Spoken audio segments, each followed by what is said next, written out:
তাই আমি এই কথাটা স্পষ্ট বলতে চাই যে আমরা যারা ডক্টররা we are Bangladesh, we are doctor, we serve the humanity. আমরা বৈষম্য বিরোধী ছাত্র আন্দোলনেরই পার্ট এবং আমরা আপনাদেরকে সেবা দিয়ে থাকি।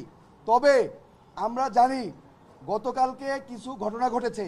প্রথম ঘটনা, আমাদের নিউরোসার্জারি বিভাগের একজন রেসিডেন্ট সে রুগীকে অপারেশন করার জন্য অপারেশন থিয়েটারে যায় এবং সেখান থেকে রুগীর লোক তাকে বের করে তার উপরে ধস্তাধস্তি করে, তাকে মারে এবং তাকে সেভ করার জন্য আমাদের আরেক ডক্টর ওখানে যান এবং যাওয়ার পরে তাকে আক্রমণ করে অতর্কিত হবে এবং তার কলার ধরে 201 নম্বর অপারেশন থিয়েটারের সামনে থেকে ডিরেক্টর স্যারের রুমের সামনে নিয়ে আসে 200 থেকে 300 মিটার মারতে মারতে।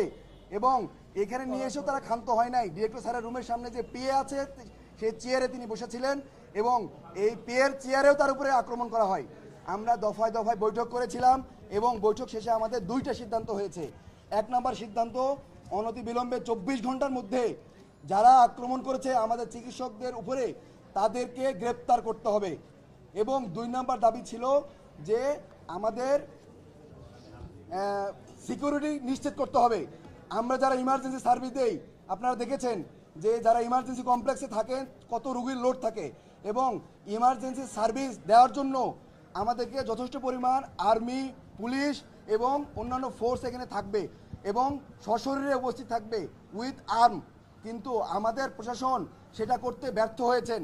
আমাদেরকে আশ্বস্ত করার পরেও আমরা দেখেছি আরও কালকে রাতে 2টা বিচ্ছিন্ন ঘটনা ঘটে। আর একটা ঘটনা হচ্ছে, একটা রুগীকে তারা বাইরে আক্রমণ করেছিল এক গ্রুপ। ওই গ্রুপ সেবা নেওয়ার জন্য ঢাকা মেডিকেল কলেজে এসেছিল ইমার্জেন্সি রুমে এবং তার যে অপোনেন্ট গ্রুপ ছিল সে ঢাকা মেডিকেল কলেজে ইমার্জেন্সি কমপ্লেক্সের ভিতরে ঢুকে চাপাতি দিয়ে কূপে তার হত্যা নিশ্চিত করে এখান থেকে চলে গিয়েছে। তাহলে আমরা দেখতে চাই যে এখানে রুগীও সেফ না। আপনারা কোথায় সেবা নিতে আসছেন? এখানে রুগীও সেফ না। আরেকটি কথা বলতে চাই, পরে আরেকটা ঘটনা ঘটেছে। আরেকটা ওসেকে, আমরা জানেন যে ইমার্জেন্সি রুমে ওসেকে একটা ক্রিটিক্যাল রুগী এসেছিল ক্রনিক কিডনি ডিজিজের। সেই রুগী মারা যায়। মারা যাওয়ার পরে এই রুগী মারা যাওয়ার পরে আমার ডক্টর, ইমার্জেন্সি মেডিকেল অফিসার এবং অন্যান্য ডক্টরের উপরে হামলা হয় এবং ইমার্জেন্সি কমপ্লেক্স ওসেক ভাঙচুর করা হয়।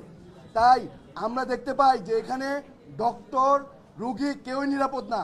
আমরা কালকে ডিরেক্টর স্যারের অনুমতিতে আশ্বাসে কালকে রাত 11টা বাজে আবার কর্মক্ষেত্রে ফিরে যাই। আমরা সকাল 8টা পর্যন্ত ইমার্জেন্সি সার্ভিস দিয়েছি, সারা রাত ধরে অপারেশন করেছি, আমরা হাসপাতালে ছিলাম, আমরা দেখেছি, রুগীকে সেবা দিয়েছি। স্যারের কথায় আশ্বস্ত হয়ে যেহেতু আমরা কাজ করেছি, কিন্তু আমরা কোনো সিকিউরিটি ফোর্স এখানে ভিতরে দেখি নাই।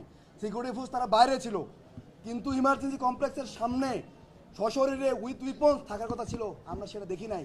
তাই আমরা বাধ্য হয়ে নিজের সিকিউরিটির জন্য আমরা আজকে থেকে কর্মবিরতিতে যাচ্ছি।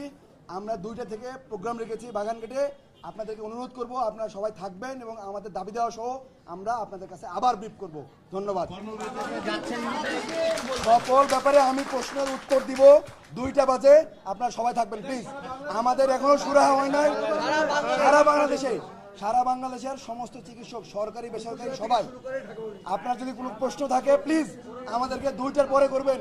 আমাদের সমস্ত ডক্টররা গণজমায়েত হবে 2টা বাজে এবং তারা থাকবেন ঢাকা মেডিকেল কলেজ বাগানঘাটে 2টা বাজে। আমরা আপনাদের কাছে আবার প্রেস ব্রিফিং করবো, আপনাদের প্রশ্নের উত্তর শুনবো এবং উত্তর দিব। ধন্যবাদ।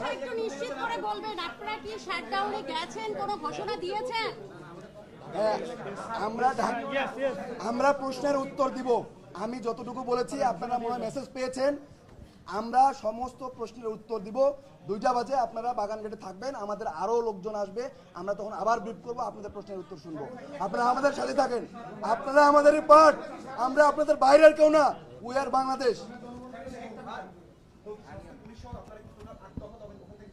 আমরা দাবি নিয়ে পরে কথা বলবো। আমাদের এখনো প্রশ্ন, আমাদের এখনো আলোচনা চলছে, এখনো কোনো কিছুই ফিক্সড হয় নাই। আলোচনা শেষে আমরা দাবি দেওয়া আপনাদের মাধ্যমেই গণমাধ্যমকে জানাবো। সারা দেশে